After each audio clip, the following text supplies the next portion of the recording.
Metro রেলে VAT আরোপের সিদ্ধান্ত অযৌক্তিক, যা পার্শ্ববর্তী দেশ ভারতেও নেই বলে জানিয়েছেন সড়ক পরিবহন ও সেতুমন্ত্রী ওবায়দুল কাদের। সকালে রাজধানীর একটি হোটেলে মেট্রো রেলের ব্র্যান্ডিং শীর্ষক এক অনুষ্ঠানে একথা বলেন তিনি। আর বিএনপি নেতারা মানসিক ট্রমায় ভুগছেন দাবি করে এজন্যই আবোল তাবোল বকছেন বলেও জানান ওবায়দুল কাদের।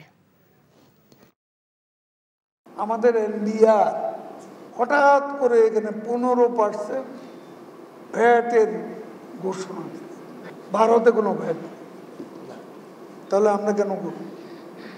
আমি মাননীয় প্রধানমন্ত্রীকে বিষয়টি জানিয়েছি যে এনবিআর এর এই সিদ্ধান্ত, this is not right, this is wrong decision. এটা হয় না, এতে মেট্রো রেলের সুনামটা বিষয়। প্রধানমন্ত্রী বলেছেন তিনি বিষয়টি পুনর্বিবেচনার ব্যাপারে আশ্বাস দিয়েছেন।